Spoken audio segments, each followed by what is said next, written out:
So for the second part of the video, we are going to continue looking for evidence that answers question number 2, why do the Logan children break the rules? And then we're going to finish reading our required reading for today's task. So far for evidence, we have the idea that they're breaking their rules because Stacy gets really upset with TJ, and he gets upset because we know that Stacy's the one that's caught with the cheat notes.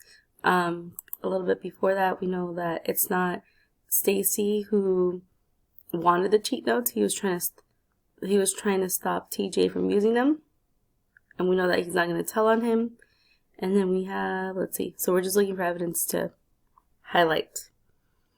Here's where we said that Stacy tells him to put him away, and instead of putting him away, he gives them to TJ. And TJ takes them without knowing that his mom was close by.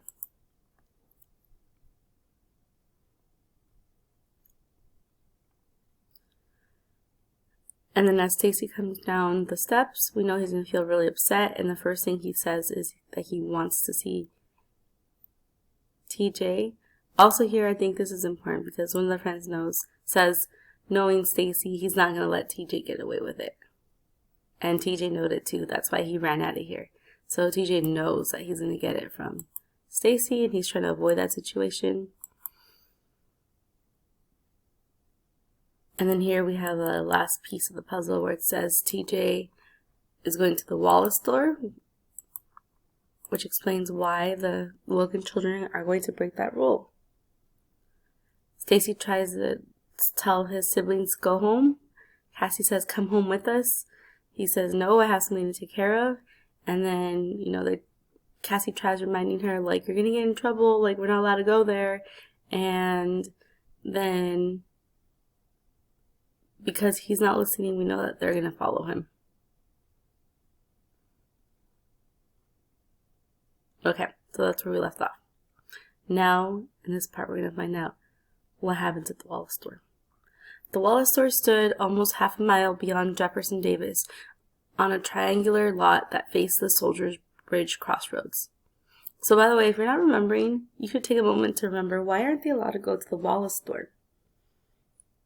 If you don't remember, you can even go back to your previous questions, but we know that they're not allowed to go because their papa told them that there's like smoking that happens, drinking, dancing with children, so he wants them to avoid going there. So this should be interesting. Once the Granger Plantation store had been run by the Wallaces for as long as I could remember, and most of the people within the 40-mile stretch between Smellings Creek and Strawberry shopped there.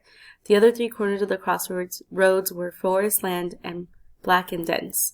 The store consisted of a small building with a gas pump in front and a storage house in the back. Beyond the store, against the forest edge, were 2 gray clapboard houses and a small garden, but there were no fields. The Wallaces did not farm.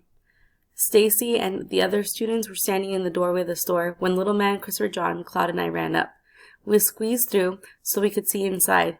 A man we all knew was Caleb Wallace, stood behind the counter. A few other men sat around the stove playing checkers, and Jeremy's older brothers, R.W. and Melvin, who had dropped out of school long ago, leaned sleepy-eyed against the counter staring at us. Y'all go on to the back," said Caleb Wallace. "Less'n y'all want to buy something. Mr. Dewberry got the music going already." As we turned away from the entrance, Melvin Sims said, "Just look at all the little niggers come to dance," and the laughter of the men filled the room. Christopher John tugged at my arm. "I don't like this place, Cassie. Let's go home." "We can't leave Stacy," I said. Okay, so let's pause right there, because that's the end of our reading, which leaves us at a very interesting place. But I think this line is really important too, because we know why Cassie breaks the rules, and she says they're not going to leave their brother alone. And so I think that part's really important. So that I remember tomorrow what my place was, though, I'm going to highlight this green here.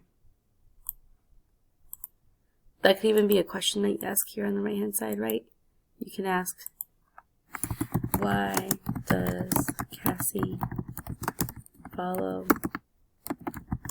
Stacy to the Wallace store?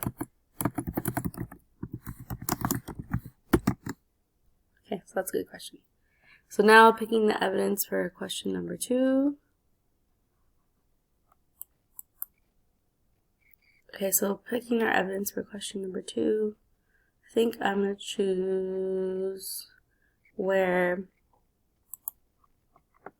Little Willie says Stacy's not going to let him get away with it and TJ knows it. You can choose a different piece of evidence if you would like, since we know that there's more than one way to answer this.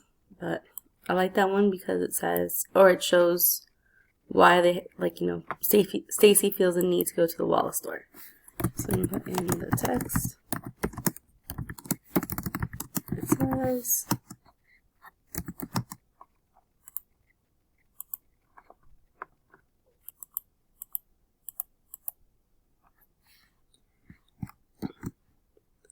okay, this is 2 quotes. This one should also have the other little quote.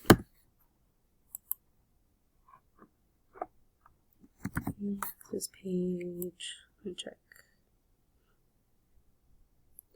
It's page 16. Okay, so this means, so here's where you should explain in your own words. Say something like, this means that Stacy is going to get revenge back, or something like that. Or Stacy's going to make TJ pay for the fact that he got in trouble, anything like that. And this shows,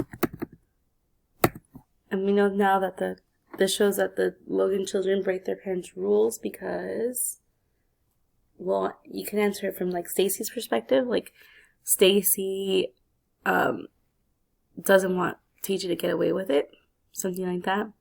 You can also say like the Logan children are following Stacy to like keep him company, make sure he doesn't do something dumb, anything like that. Okay, and at this point you should have answered the last question with me, so we are done, and tomorrow is going to be a very interesting part of the reading. We see what happens at the Wallace store, and you don't want to miss that. Okay, so thank you. Talk to you guys tomorrow.